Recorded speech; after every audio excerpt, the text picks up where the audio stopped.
Hello and welcome to episode 12 of Off the Bandstand. My name is Christian Wiggs. I am your host. Today's episode is the great Benny Benack III, who is killing it on all fronts. He's an amazing trumpet player, singer, composer, arranger, entertainer, and all around just a super sweet guy who is very encouraging to younger musicians. I had reached out to Benny on a whim a couple years ago before making a trip up to New York and just had kind of said plainly, hey man, I admire your work so much. I would love to, buy you a drink or buy you coffee and pick your brain and understand kind of your process. And he replied almost immediately and said, yeah man, whenever you're here, let's just link up. And so ever since, I've valued so much every conversation that we've had, both as a friend and just our casual conversations, and as a mentor in our lessons together.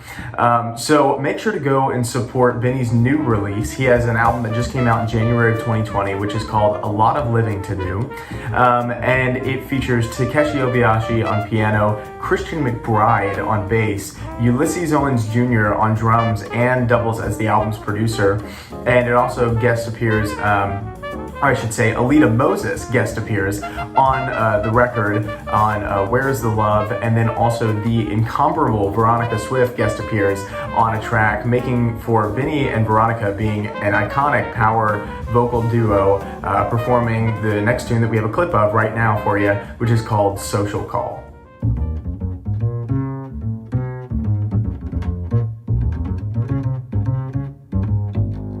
Happened to pass your doorway, gave you a buzz, that's all.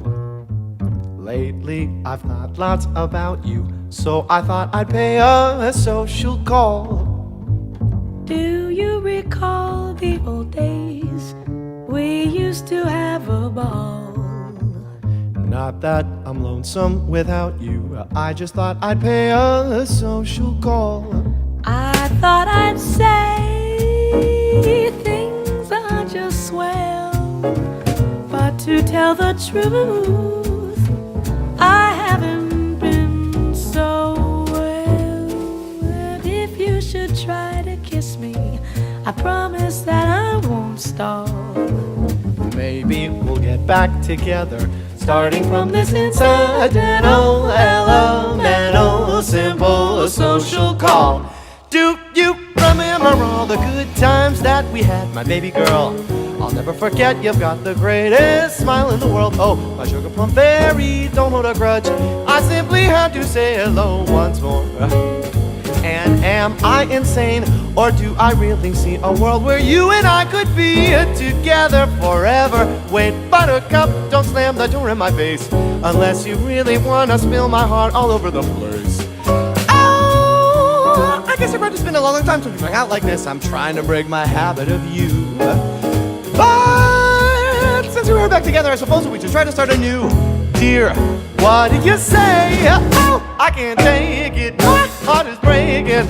I'm laying it on the line. If you can find it in your mind that there is just a little itsy bitsy chance that you might miss me, let's give it a whirl.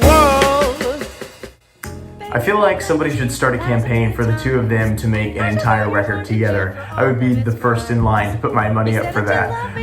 And speaking of more great records and great collaboration, the next album we want to plug today in our ongoing series of plugging these albums in the intros is an album called Distance that comes from Sean Giddings on piano and Rhodes, Sam Pankey on bass, Daniel Dufour on drums, and Carter Arrington on guitar. I mean, this album really is the definition of eclectic. I mean, you're gonna get something new in each track, and it's all amazing, and it just really showcases kind of how masterful each one of these musicians are in their respective craft, and kind of crossing over into different subgenres of jazz to really give a fully well-rounded product. You will not be disappointed in this album. And if you want to go and support that record, you can go over and listen to it on all of the streaming platforms and all the online stores. But something that they themselves have even been advertising is that on Bandcamp, both of the albums, Silsby, that we plugged a couple weeks ago, and Distance are available. And every, I believe, first Friday, Bandcamp is waiving their fees, so that way all of the proceeds go to the musicians to help them out during the pandemic, and really make sure that all of that hard-earned money goes into the pockets of the musicians, which is just amazing. So if you can go and support that on that specific day, we'll make sure to put it in the comments when that is. Then do that, and then you can enjoy the streaming in the meantime. The next album that I want to plug is another super special record. I mean, these both are absolutely incredible. A future guest of the podcast is Tariq Hassan, who just released his second album as a band leader back in May of 2020, right during the pandemic. And it is called Yalla, which is kind of a colloquial term in Arabic to mean let's go, or come on, let's go, let's not delay.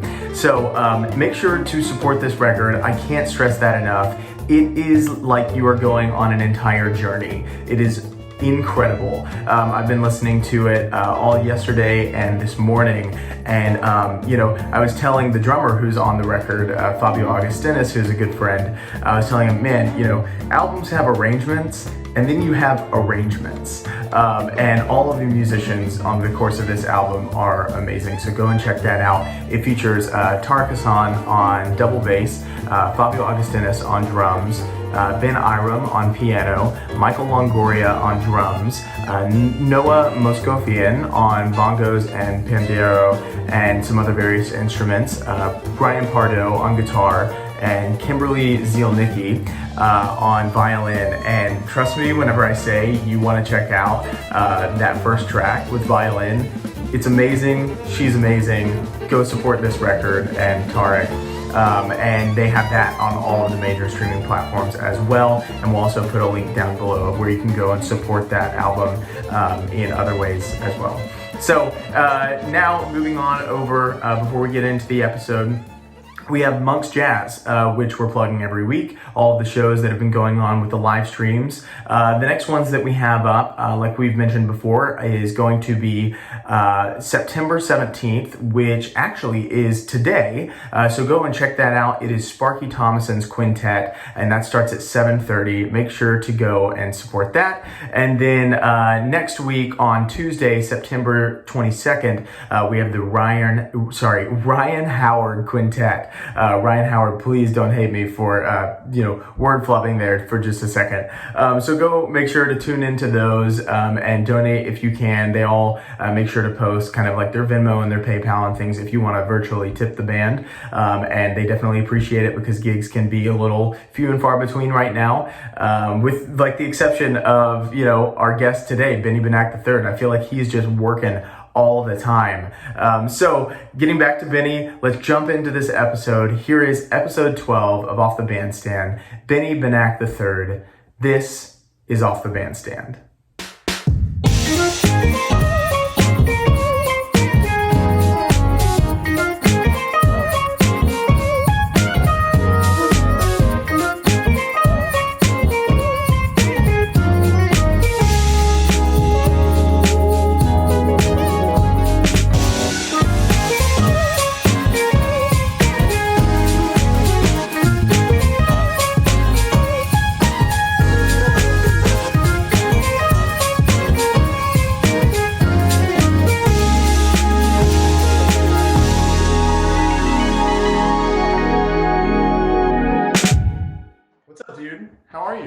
Oh man, I'm good, man. Trying to keep things feeling a little normal here in New York, as normal as we can. It's actually the weekends are kind of busy. There's some sessions and stuff. It's all outside, but if the weather's good, it almost feels normal. So yeah, man. Well, I was gonna ask too, like, because I see like you're over at like Terremoto and you're over at right. Craftsman like all the time. Well, Craftsman like took a break and then it's like back up. Yeah. It seems like you're just like working all the time, like nothing's even changed. I mean, obviously, like you'd be working more, but still. Well, it's like a couple things are different. Like the gigs are still there, but like everything pays half of what it did before, and everything is cut in half. You can't go late because all the bars have to close, and you can't have that many people hang out because you got to have social distancing. So it's like it almost feels normal. Like if I'm in the middle of a song and I close my eyes and I play, I'm like, okay, this is normal. But then like I finish the song, I open my eyes and I look around and I'm like, okay, it still is like, you know, pandemic New York. But even just to have like half of what, you know, we normally have, you know, I'm grateful for that, because I'm sure it was the same thing for you. I was going crazy earlier in the year, you know? Yeah, man. Well, I think like something that people that I've had on, like other musicians here, like have said, it was kind of like a welcomed break a little bit for a minute there, because, you know, we're like going exactly for a little. But then like at a certain point, it was like, oh God, like you know, there's only so much that you can do, like trying to either put together videos of everybody, you know, and your editing skills get good. And then like, once you listen to it, it's like, oh, cool. It feels good to be playing, but it's not the same. Right. And then you try to go and do gigs like out in person, or like you're talking with the people about like, oh yeah, like we can put these safety measures in place. And then they're like, oh, well, you know, COVID's going to be over as soon as the election's over. And then it's like, oh man, like you have no interest in health things. Yeah. So, yeah. I'm sure it's very different. I'm sure you're inhibiting a very different Corona worldview than I am in New York. Yeah, it's pretty wild, man. But like, how are the clubs doing? Because obviously they can't have people in them, but like, are they holding their own like pretty well? Well, there's a couple places now, you know, I'm sure you've seen. Smalls has been going for a while, but even now, like Smoke and Birdland, they all started doing some streaming stuff. Django does some streaming, and that's okay, but it's not real, you know, it's not like people paying cover charges buying dinner, you know, like they're all, and the rent here is so crazy, you know, so these clubs, they're dying to reopen when they can. They just passed a thing in New York for indoor dining, 25% at the end of September. So that's going to be a big kind of test. If that works, then maybe clubs are going to be able to start doing their thing. But for the most part, they're all just in a wait and see. They're in a holding pattern, just trying to hold on, you know? I mean, I think the big clubs are going to be fine. The places that, you know, your Smalls is, your Village Vanguards, your Jazz Lincoln Center, but there's definitely going to be other, you know, venues or smaller clubs that, you know, just have not been able to wait this out. So we'll see. I think people keep asking me, I think it's going to get back to where it was in New York without question, but it's going to take some time, you know? Yeah. And there's going to be some casualties. It's inevitable, but I think the big institutions are safe, you know, which is good because we need those. Yeah. Absolutely, man. Well, I was gonna say too, like somebody who we just recorded his episode last week, and it's a friend from Austin who then went up to Michigan, to Michigan State. His name's Alton Sinclair, bone player, and he's releasing something with Luther Allison in a couple weeks. Great. And I was like, oh wait, I know that name because I saw it at like the Terremoto thing. So yeah, it's just crazy. Just, I mean, people say that like the jazz world feels like super small, like once you really start to like hear all of the names. But even still, it's like, what, like Austin, then to Michigan, then to New York, and just having all of that like connect is like, yeah, really man. cool. How long have you been playing with him? I met Luther like last year because he was in town. He finished at Michigan State. And he moved to New York, and he was playing with some friends, and he started playing with Ulysses, actually, Ulysses Owens. He played with his band, and that was the first time I heard Luther. Then I didn't meet him until, you know, later in last year, and I heard him playing with Alexa Tarantino and Stephen Feifke's band at Dizzy's, and he actually plays great drums too. He's one of these freaks of nature where he plays like equally great drums and piano. So, you know, it's been fun to hang out with him. He also lives uptown. So, you know, seems like all the guys clump together up in Harlem and Washington Heights hang out, and then all the people in Brooklyn hang out. And the only time we see each other is at like a jam session in the middle, you know? Sure. That's funny, man. Man, I wanted to ask too about something that we hadn't talked about. I guess we talked about a little bit in the past couple times that we've seen each other, but Speaking of like him knowing Ulysses, like how did you get connected with Ulysses, and like, because I know it was like the New Century Jazz Quintet, but like how did that come to fruition? Well, Ulysses has been such a big, supporter of me and a mentor. Not only a guy that's played drums on my albums, but been a producer. He worked with me hand in hand on my last album to really make it what it is. And he was also one of the first musicians to take me on the road and, put me in his band and put some money in my pocket, when I was just graduating school. And in many respects, kind of took a chance on me when I didn't have any kind of clout or any kind of career to speak of. And he saw something in me and fostered that.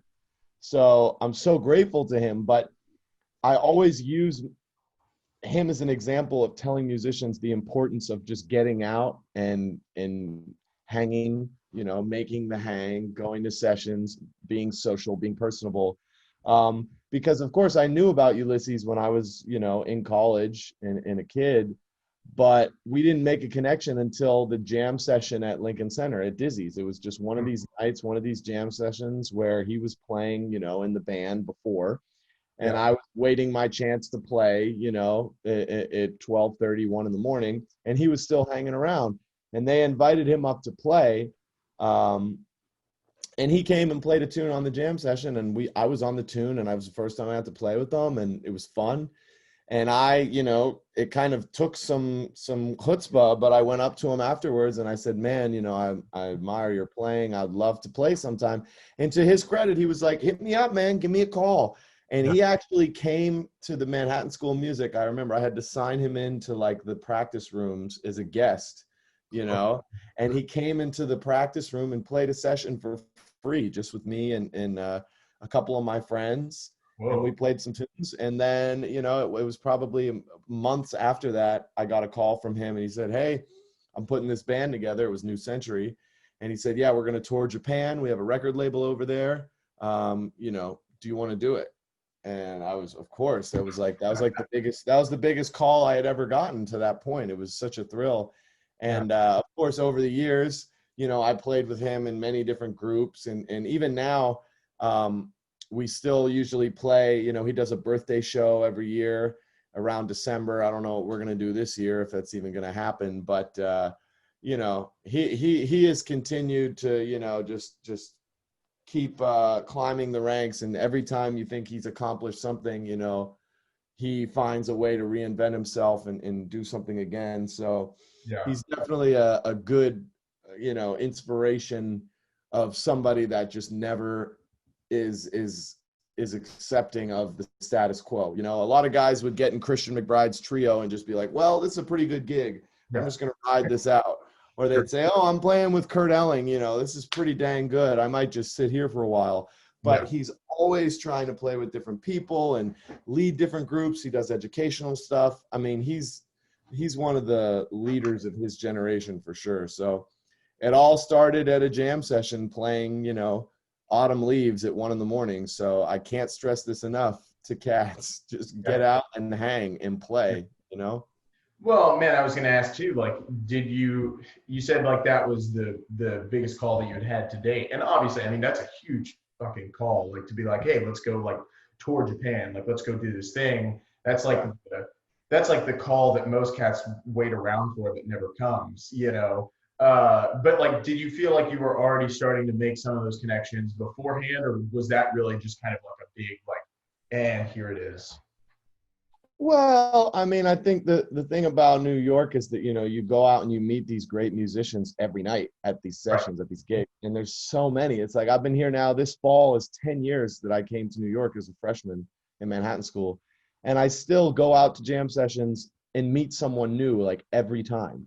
Sure. It just blows my mind how many great musicians there are. And, I feel like every night that you go out in New York, I mean, you've done it when you come up here, you're out every night, you make the rounds, you know what it's like.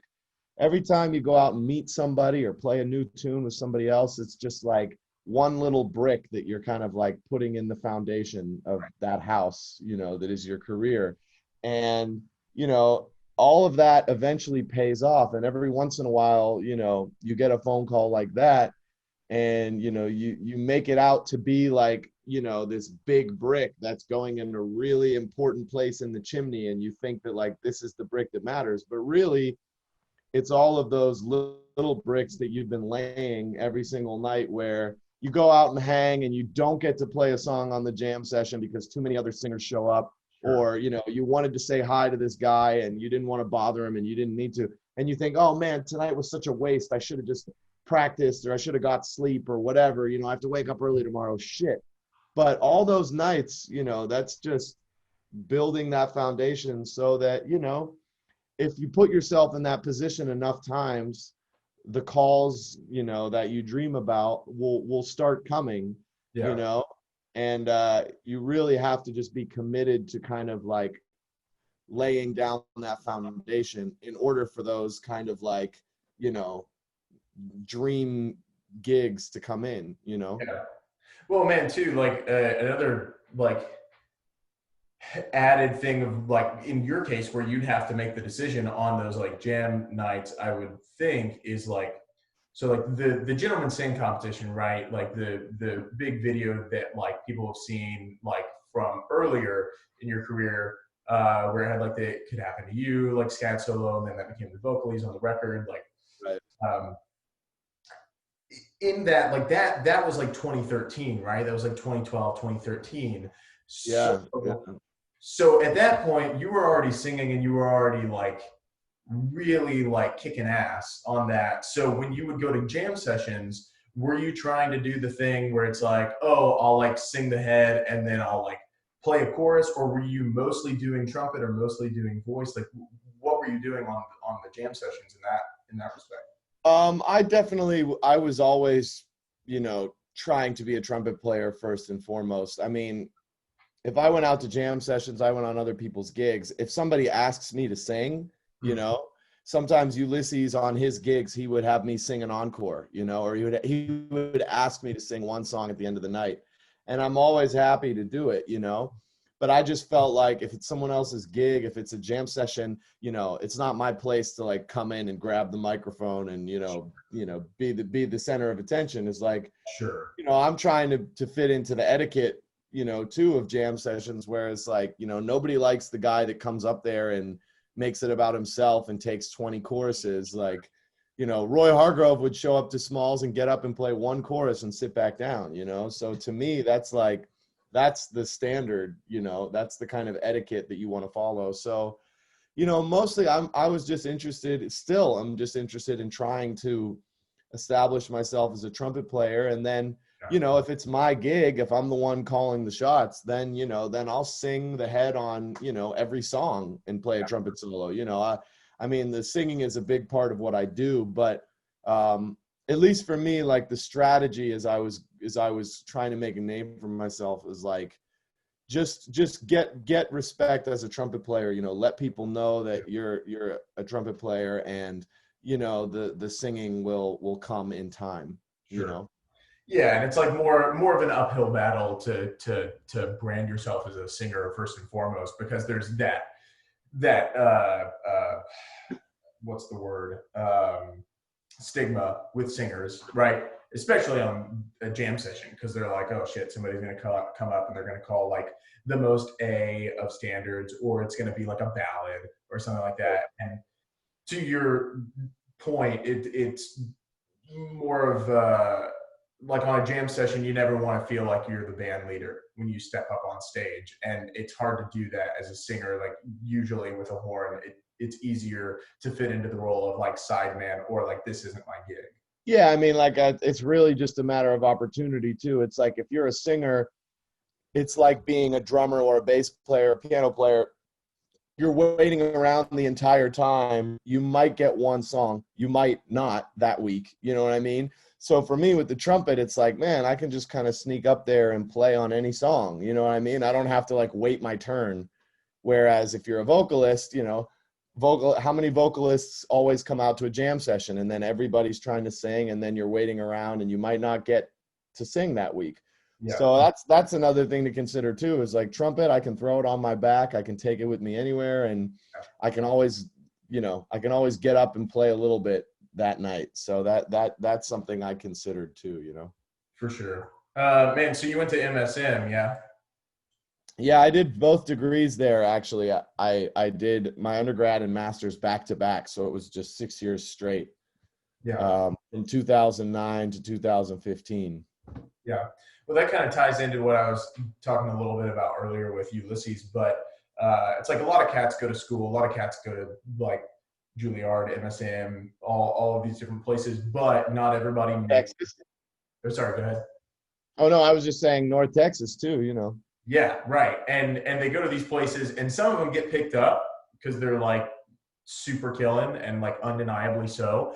And then some people don't. Maybe they have like that connection with those people, but they're not the ones getting the calls, right? But then for you to go from doing both degrees there, and then I guess Ulysses plays like a big part in that now, as you said, but then being like invited to be like the moderator of a panel at arguably like the mecca of jazz in the world, you know, and certainly one of the like most annual biggest meeting places of like the top people in the scene, like Jazz Congress. Like, did you feel like that was mostly spurred on from like kind of Ulysses taking you under his wing, and then that starting to evolve over time and getting connected with cats like McBride and like Kirk for that matter and such?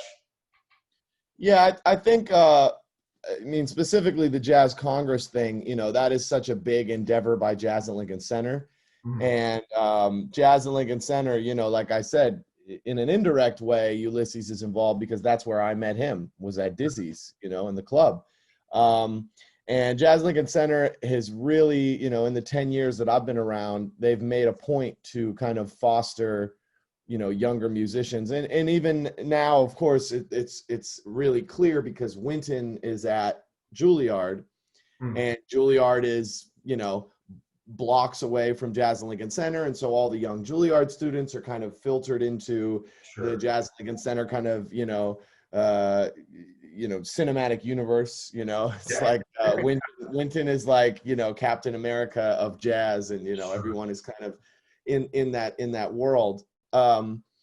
And, you know, I had been putting on concerts in the different spaces at Jazz Lincoln Center, doing their education program, you know, going into schools, doing concerts for a long time, and, you know, had been on their tours to China and Mexico and whatnot. So, you know, I'm kind of in the loop there. Yeah. And the Jazz Congress, you know, is kind of really their big project. And, you know, they approached me and said, well, you know, we appreciate kind of what you bring to the table as a presenter, as a speaker. Do you have something that you would want to, you know, kind of talk about? Do you have a topic, basically? And I came into it thinking I wanted to just talk about stage presence, you know, because I noticed with a lot of like singers and band leaders, like the stuff that we don't think about in music school, the stuff we don't talk about when we're shedding, is like how to be engaging and how to present your music and how to have an audience want to pay attention, apart from being a great artist and creating great music and being great at your craft, which is like a given. And that was just kind of like my boilerplate idea. And then they came to me and said, hey, well, you know what would be great? Let's get Marilyn May on this panel, and let's get Christian McBride on this panel, and you can invite some friends too. How's that? And I was like, interviewing Christian McBride and Marilyn May, like, sure, good idea. Like, I accept, you know. So that was a thrill. That was a thrill. And you know, I noticed the Jazz Congress the couple years that I've been going there lately, it really is like a mecca because so many people from around the country come, and it's just cool to kind of like have that, you know, community all in one place. Yeah. It's the kind of thing where who knows what's going to happen this coming January. I highly doubt we're going to have, you know, everybody flocking into New York City like we have gotten used to, but hopefully we can get back to that kind of stuff before long here, you know? Yeah. Yeah, man. And there's like to talk about just like the panel being there, like watching it, I was like, man, there's like, I don't mean to just like butter your bread, but it's like there's no better person to like talk about stage presence, because like when you're up on stage, especially too, I was noticing it in like the Gentleman Sing thing from one of the first videos I'd seen. It was like you just kind of have that like stage presence that's emulating the suaveness of like a John Hughes movie character from the 80s, like the character who we all wanted to be, you know, growing up, like 16 Candles type shit. And so with that, it was like, oh yeah, like, and even like you weren't performing, nobody was performing on the panel, and it didn't feel like inauthentic, but it was like, it wasn't like, okay, we're all down here and there's that, you know, like super tiered room. And it was like, no, hey, we're all like right here. It wasn't like we're here and you're listening and taking notes. It very much feels like an invitation to be a part of like a very community-oriented experience, which is the same way you are like on the Bandstand that I've seen. Like, and even in those small rooms, like seeing you at like the Carlisle, right? Where there was 25, 30 people in the room. Yeah, tiny room. Yeah. So, and then all the videos too. I mean, that just, it felt like a very appropriate kind of panel. And then to also your point of like Wynton bringing in the younger cats. I mean, there was like a Pops panel, and he had. Yeah, I was there. That was awesome. Yeah. And like Summer Camargo is sitting like in between like John Faddis and Sean Jones and Bria Schoenberg and Wynton Marsalis. Yeah. And they even like said, they were like, I think they stopped and they were like, you guys may not know who she is, but you're going to. And I remember that. Wynton said that. It was amazing.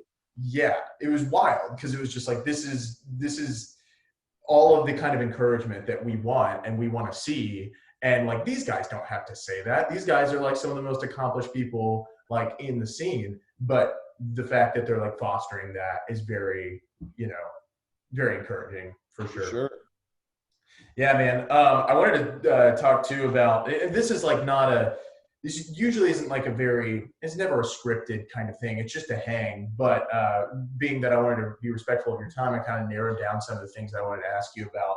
And so if it feels like a little inauthentic at times where I'm just like, oh, let me ask you about this, it's just because I'm trying to condense down.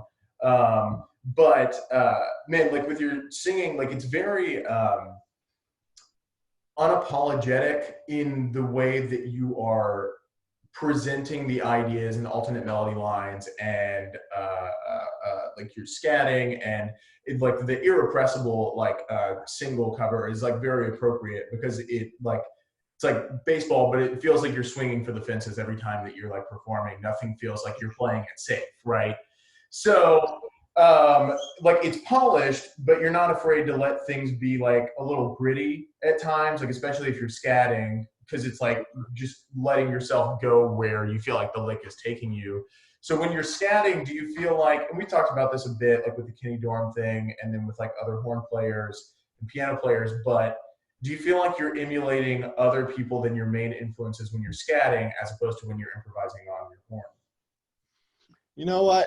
I know we have talked about this before, like in our one-on-one hangs, but like it really is all kind of coming from the same place for me. Like I don't have a different concept, you know, or I'm not trying to evoke different things when I'm scatting as when I'm playing on the trumpet. You know, it's kind of the same source.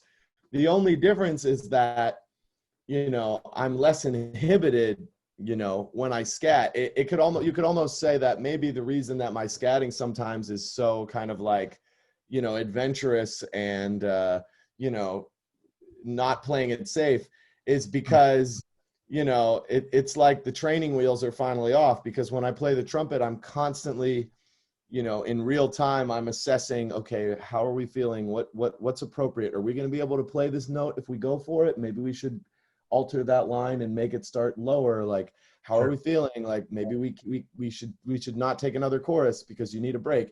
You know, I have all these physical limitations that I'm constantly like is going on in my inner dialogue.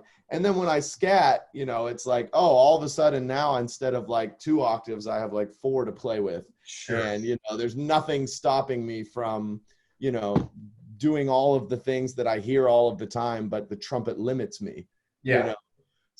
So that's kind of what's happening there. You know, scatting is like my guilty pleasure because I don't have any chops to worry about, you know, like I do the trumpet. Although as I get older, I really should take better care of my vocal chops and not treat them like this, you know, this little toy that I have in the background, because I'm so meticulous about how I, you know, take care of my embouchure for the trumpet. And then singing, my warm up consists of like drinking old fashions and going on stage and yelling. So, Sure. you know, I definitely need to, you know, as I mature, I need to figure out some good vocal care. You know, I'm sure you could probably help me with that.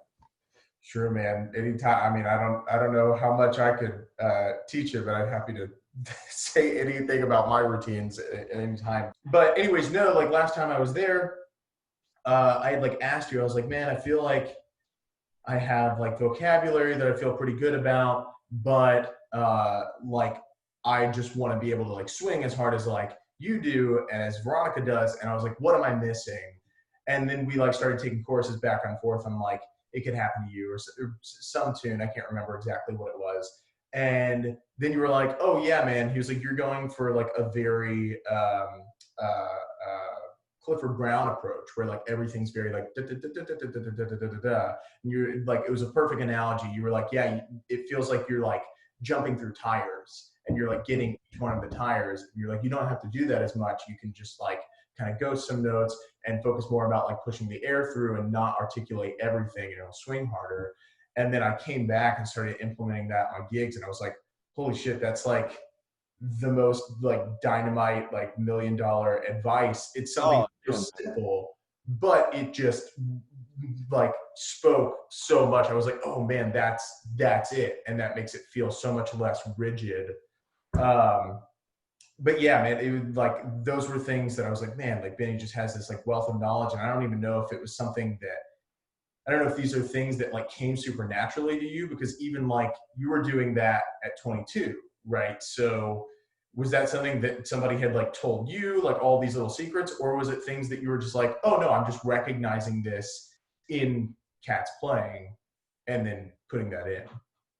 Yeah, I mean, I think a lot of that is just, you know, the thing about when you're working with someone like that sucks about doing stuff over Zoom or whatever, you know, is that like when you're in the room and you can, you know, feel how somebody's instrument is taking up the space and really be inside of it, you know, you just observe certain things, and that only comes from experience. You know, it comes from the reason that, you know, we try to find masters in people with those experiences, because they've heard it all, they've seen it all, you know. So when they speak about something, you know that it's coming from a place of, you know, knowledge and experience. It's not, you know, they're not BSing. And, you know, although I'm, you know, I'll be 30 in November, it's coming up, but which is still relatively young, you know, in many respects. But because I grew up playing jazz, you know, I've basically been playing gigs since I was like 9 years old, you know. So I've had so many mentors. I've had so many older musicians. I've always been the youngest guy in the band. You know, I'm always just trying to listen to the older cats and learn. And, you know, it is cool now that as I'm growing up, you know, now I'm able to kind of like observe, like you said, and just kind of notice things and point them out as they come. You know, with my students and people I work with, I don't necessarily have an agenda where like, this is the Benny Benack method, and everyone that comes in will do these things, and that's how you learn. It's really like I try to make it individual, and like you said, I just try and listen to people and just see what my observations are. What am I hearing? You know, what can I offer? How can I phrase this that's going to be a way for someone to understand, you know? And so I don't know if that makes me like, that means I'm like a great educator or necessarily, but you know, I'm definitely listening. I'm definitely trying to, you know, cater to what the other person is giving me, rather than, you know, you have some teachers that are like, well, here's my method and just go practice that. You know? So I don't have a method, you know. I really just try and, like you said, I'm trying to listen and observe and see what strikes me. And you know, I mean, in your case, you talk about polish. You know I talked about it in the liner notes of your album. Shameless promotion for Christian's album. But you know, you have a lot of that. You have a lot of that polish and a lot of that kind of, you know, refined, really a lot of taste in your music and your presentation too. So it's fun when you're working with somebody that already has so much together, because then you can really dig into the minutia. Sure. And you can even talk about something about that, which is really a subtle thing. But it's cool to hear that, like, that unlocks some stuff for you, you know? Yeah, man.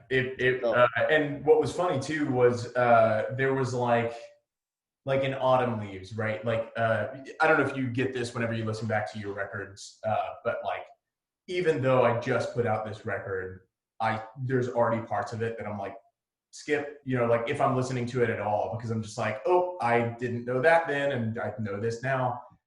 And on like Autumn Leaves, like the scat solo, I used to be, I mean, I'm still like proud of it, but like I was like really proud of it. And then I know now all I can hear is just that like jumping through tires thing. And I remember like before I went to New York and for Jazz Congress and we made the hang, I had like shown it to a bass player I'm playing a lot with named James Suter, who played a lot with Emmett, I think, actually, whenever they were in Miami. But okay. And he was like, yeah, man, he was like, I'm not super well versed in the, I like played it for him, and I was like, hey man, like, honest thoughts, because I'm about to do another one, like, what do you think about this and this? And he was like, I don't really know exactly how to say it. He was like, but it feels like maybe it's a little too articulated. And he's like, I can't really say much more than that. He's like, because I don't know how to phrase it, but it feels like maybe it's a little too articulated, so maybe pull that back a little bit. And then like a week later, you had told me that. So I was like, oh yeah, that really makes sense. And it's like evident. So but yeah, man, another thing that you just like mentioned was that like you were the youngest cat in the band. You were on like basically doing gigs from like 9 years old. So like you have the legacy, right? It's like the brand of like BB3. But you posted like Instagram stories the other day of like your grandfather, like records that you'd found that you were listening to your grandfather. And he sounded like super killer, man. Like it was like ridiculous.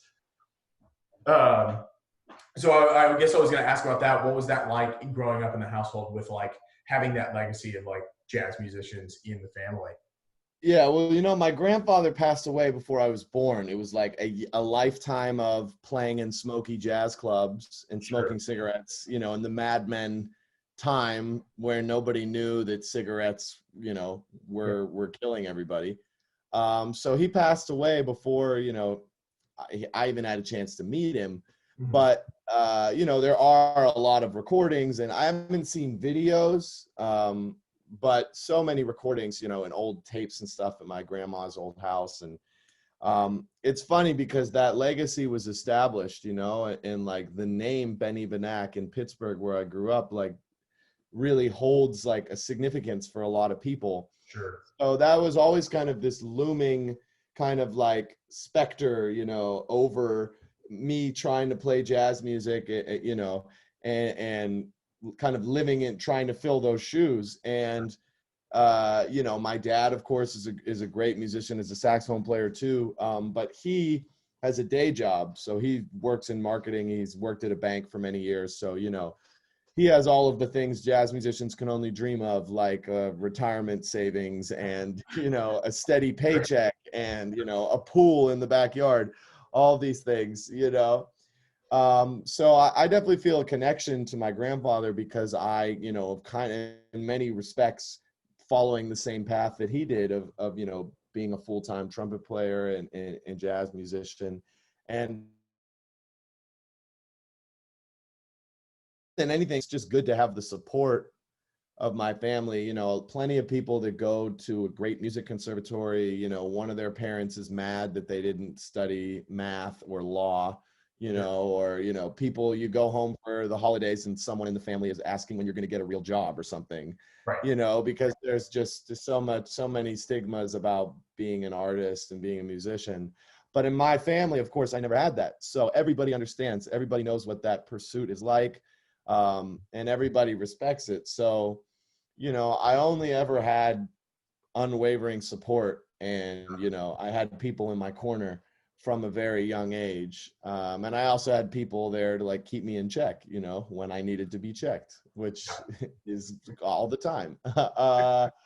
So I've been very, very grateful for that, and my parents and my family, and kind of being a part of this Benny Benack legacy, it all kind of got me started on the right foot. And even now I'm still trying, like you said, these recordings, there's some stuff out on YouTube. I think somebody like uploaded some of his records and like put them on YouTube.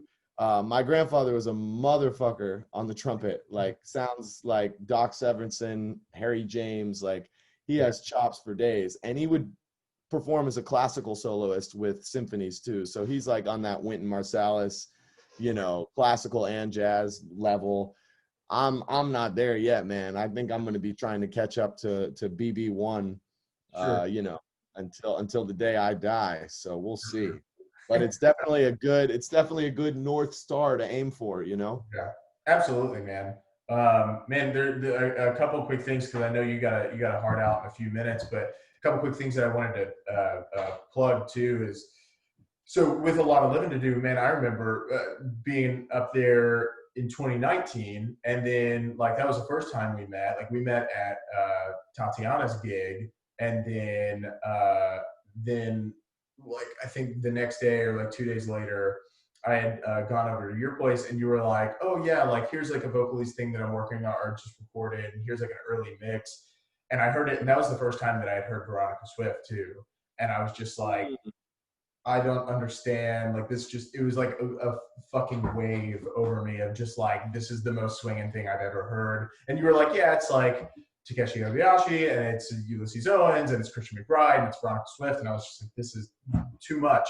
And then like you had like printed out like the vocalese for me, and you had given me permission to record the lesson, which like I still go back and listen to, because like I feel like there's just something else that I get each time. But then I remember being on like the subway going down to like a club, and I just had like my earphones in with the piece of paper that you had given me, and I was like learning the vocalese like on the ride home, and I was like, this is ridiculous. So anyways, about that, like plugging a lot of living to do, did you like, how much of that like from the arranging side were you doing, and how much were you like collaborating with the other cats like on the session, were people bringing in charts, or was it mostly like you like writing those arrangements? I gotta say, really a lot of credit goes back to Ulysses, because he helped me find the music on the album. Basically, I would send him 8 things that I had in my book, whether they were arrangements or originals or instrumentals or vocals, and he would be like, I like this one, I don't like this one, let's do this one, but let's change the arrangement, forget this one. He really helped me filter it down and find a focus on the album. And there was a lot of collaboration where I sent him recordings of a lot of Livin to Do, the Bill Henderson album with the Oscar Peterson trio, and then Ulysses listened to that album because I had a lot of Livin to Do on it, and he said, wait a minute, there's this tune Gravy Waltz that Bill Henderson sings on that album with Ray Brown. You should do that as a duo, just you and McBride. And I was like, oh wow, that's a great idea. So it was a lot of back and forth. It was very collaborative. And Ulysses, the way he runs the session is, you get the band together for 1 or 2 rehearsals before you go in and do the date, and you read through some of the stuff. I mean, you want us to hear how it sounds with other people.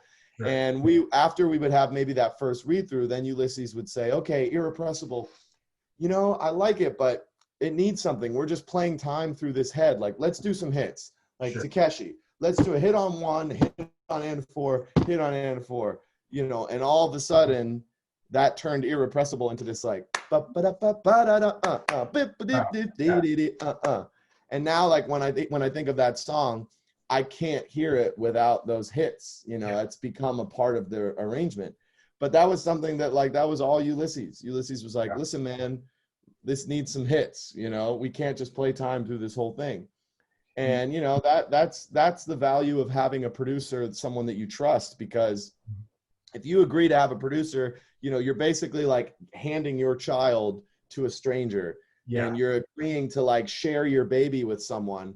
And it has to be someone that you respect and trust, because everybody is a control freak when it comes to their baby, you know, to their music, their stuff. You don't want to just have any old person tell you that you should change your arrangement or that this thing that you brought in sucks, you know?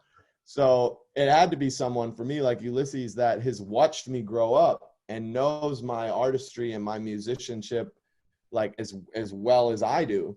Yeah. And it can just be that other set of ears and eyes. And, you know, I brought in all the music, but Ulysses really helped shape it with me. And, you know, that is one thing that I would say, getting the right producer for an album. You know, you might think that that might be kind of like an extra cost. You're like, well, I don't need somebody to sit in the booth and tell me to do another take. It's going to cost me, you know, $1,500. Yeah. But it's money well spent, because, you know, it really is priceless to have that sounding board, you know, when you're in there, to have somebody who can kind of be outside your own head when you have a million other things going through it, you know? Yeah, and that makes total sense too, because I remember too, I mean, I'm just like referencing like things that I had said to you before, but before the last lesson we had, Sure. I was like, man, Irrepressible feels like a standard. Like it feels like a classic standard, and the arrangement feels like something that's super authentic. It doesn't feel like just like another tune that somebody wrote. So like, and you wrote the tune, right? But then also hearing now that like Ulysses helped like shape that into something really accentuates. And I've been thinking about, like, I was like, okay, the next record, maybe I should think about having a producer, because I was very in my own head for a very long time. Yeah, it's hard, man. It's a lot to think about trying to do all that by yourself. It really is.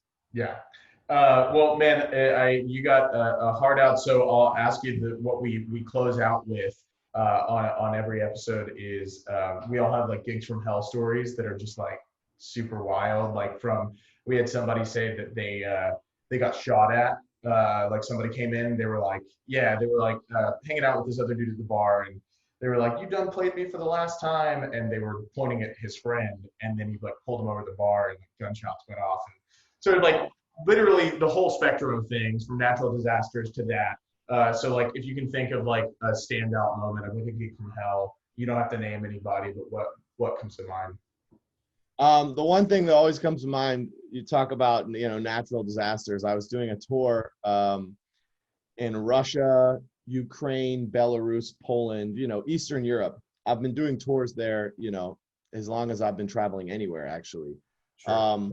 And this particular tour was in like the dead of winter, you know, in like Ukraine, in Russia. So it was cold as, you know, brick shit house cold. I think it may have been December, and it was like, basically, it was a cool concept. It was a jazz festival with like 12 different cities that were all hosting one of the concerts. So every day you had these 12 acts in the jazz festival that were all going to different cities.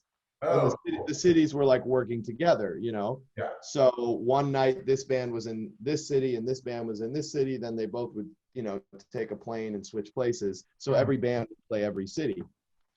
But in after like the first 3 or 4 gigs, a huge snowstorm hit in like Ukraine, you know, where we were, or Russia, I don't even remember.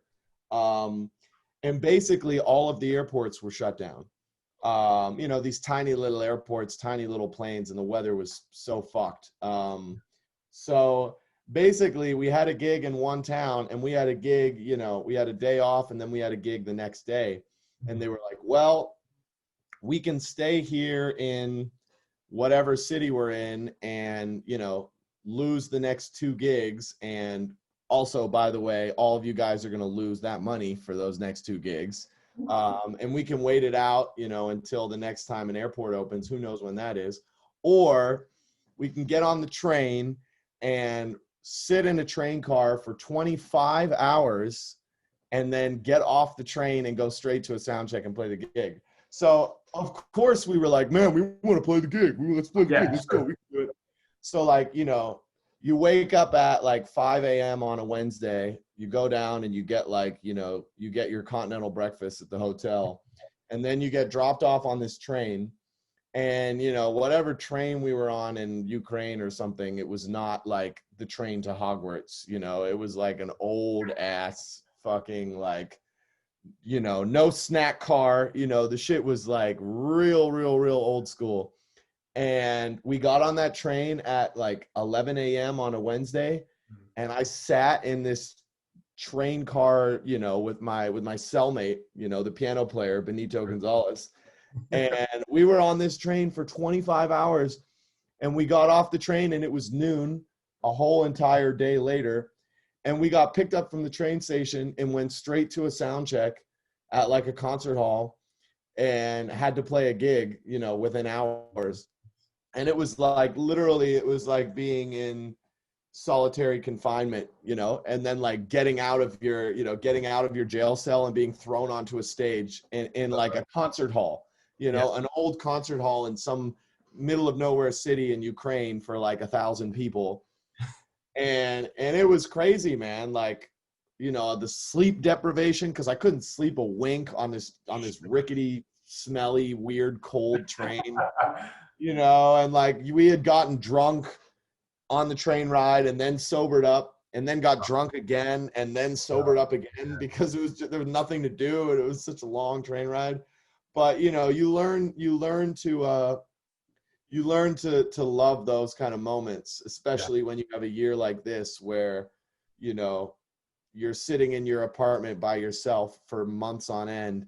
And I would give anything to ride a 25-hour train ride just to play a concert, you know? Yeah, man. So those, I mean, most musicians that have been out on the road have a lot of stories of that kind of shit where just like, you know, the travel is insane, but at the end of the day, you get there and you're still playing music for people. It still is a pretty good gig, you know? Yeah. So I'm grateful for it. You know, every 25-hour train ride, I'm grateful for it. Cool, man. Well, Benny, thanks so much for taking time and coming and chatting with me. And hopefully soon I'll be able to make the Craftsman Jam as soon as the airlines are safe again. Yeah, man. You know, New York, like I said at the beginning, we're doing okay. We've kept the cases down. People really wear masks here. They try and observe what they can. And the clubs aren't open, but there is a lot of stuff happening outside. So there's a little bit of that community. Like there are some hangs, cats are here.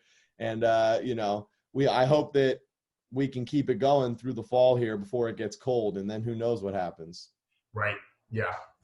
Well, shit, man. But congratulations again on a lot of living to do, and let's. Thanks, bro. And congrats about your record too, man. Thank you, man. I appreciate it. And then yeah, we'll chat soon and have you back on at some point soon. Cool, man. Sorry it took me so long to finally sit down and pencil this in. Thanks for the patience. No, dude, you're totally good, man. All right, have fun. I guess you're off to a gig, and we'll talk soon. All right, bro. Peace.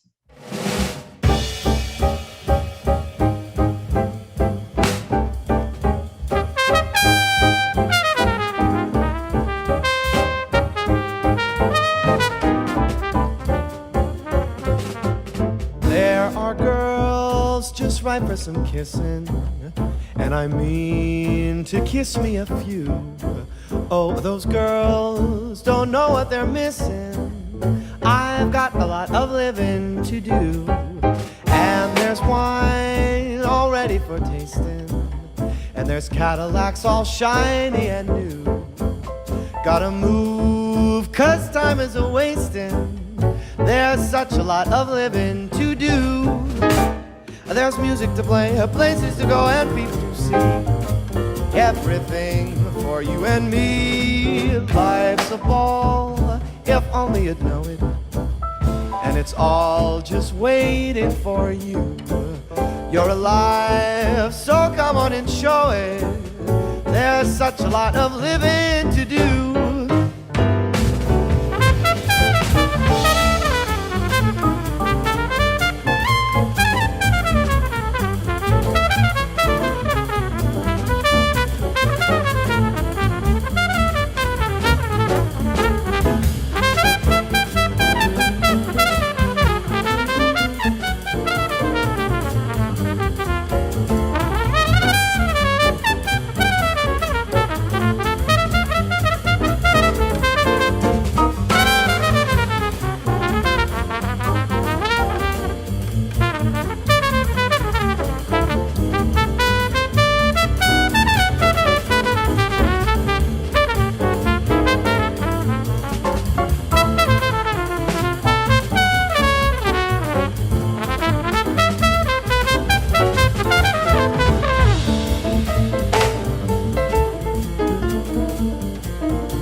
music to play, places to go, and people to see. Everything for you and me. Life's a ball, if only you'd know it. And it's all just waiting for you. You're alive, so come on and show it. There's such a lot of living, such a lot of living, such a lot of living.